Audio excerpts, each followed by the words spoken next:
আসসালামু আলাইকুম everyone, welcome back to my channel Jiana's Kitchen. Already আপনারা বুঝতে পেরেছেন যে আজকে আমি আপনাদের সাথে টমেটো কেচাপের রেসিপি শেয়ার করতে যাচ্ছি। আশা করছি আজকের রেসিপিটা আপনাদের জন্য অনেক হেল্পফুল হবে, কারণ আমি এখানে টমেটো কেচাপের সংরক্ষণ পদ্ধতি সহ টমেটো কেচাপ, সস এবং পিউরির মধ্যে কি পার্থক্য রয়েছে অথবা আদৌ পার্থক্য রয়েছে কিনা তা নিয়ে সম্পূর্ণ আলোচনা করব। তো চলুন আর দেরি না করে রেসিপিটি দেখে আসি।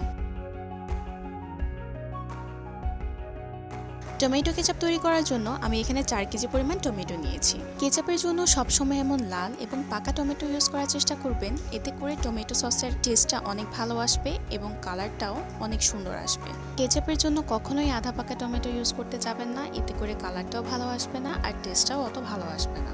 এখানে আমি টমেটোগুলো কেটে মাঝখানের সাদা শক্ত অংশটা ফেলে দিচ্ছি এবং প্রত্যেকটি টমেটো এভাবে 4 ভাগ করে নিয়েছি। আপনারা কে কোথা থেকে আমার ভিডিও দেখছেন তা অবশ্যই কমেন্ট বক্সে জানিয়ে দিবেন, so that I can thank all of you. এখন টমেটোগুলো সেদ্ধ করার পালা, তাই আমি চুলায় একটি প্যান বসিয়ে টমেটোগুলো দিয়ে দিচ্ছি। অবশ্যই খেয়াল রাখতে হবে এখানে টমেটোটা আমি পানি ছাড়া সেদ্ধ করব, অর্থাৎ টমেটো থেকেই যে পানিগুলো বের হবে সেই পানিতে এই টমেটোটা সেদ্ধ হয়ে যাবে, আর এক্সট্রা করে কোনো পানি অ্যাড করার দরকার নেই। কেটে রাখা টমেটোর সাথে আমি দিয়ে দিচ্ছি 4-5 কোয়া রসুন, মাঝারি সাইজের 1 টুকরো আদা, 2টা মিডিয়াম সাইজের পেঁয়াজ কুচি, দিয়ে দিচ্ছি 2 টুকরো দারুচিনি, 3-4টা এলাচি এবং স্বাদমতো লবণ। এখন চুলার আঁচ মিডিয়াম হাই রেখে ঢাকনা দিয়ে ঢেকে সেদ্ধ করে নেব। 5-7 মিনিট জাল করার পর যখন টমেটো থেকে এভাবে পানি বের হয়ে আসবে, তখন ঢাকনাটা তুলে এভাবে নেড়ে চেড়ে দিব। আর এই প্রসেসটা কয়েকবার রিপিট করতে হবে যতক্ষণ না পর্যন্ত টমেটো পুরোপুরি গলে যায়।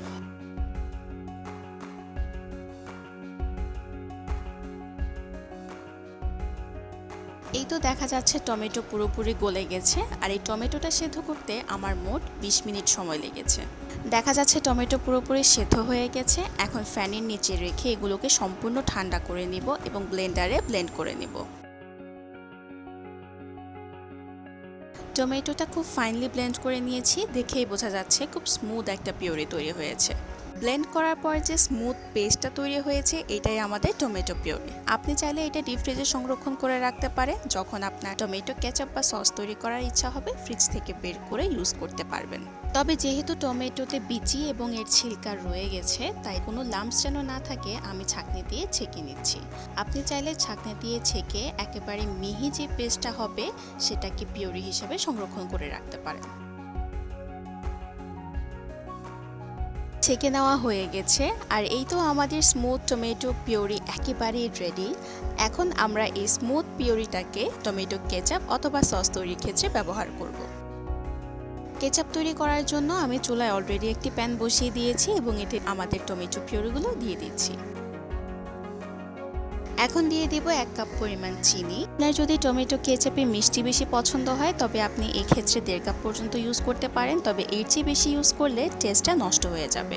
চিনিটা ভালোভাবে নেড়ে চেড়ে টমেটো পিউরির সাথে মিশিয়ে নিয়েছি, আর এখন আমাদের বাকি মশলাগুলো দিয়ে দেওয়ার পালা। প্রথমে আমি এখানে দিয়ে দিচ্ছি 1/2 চা চামচ পরিমাণ লবণ। যেহেতু টমেটো সেদ্ধর সময় আমরা লবণ ইউজ করেছি, তাই এই ক্ষেত্রে লবণ ইউজ করতে একটু বুঝে শুনে দিতে হবে। দিয়ে দিচ্ছি 1 চা চামচ পরিমাণ লাল মরিচের গুঁড়ো।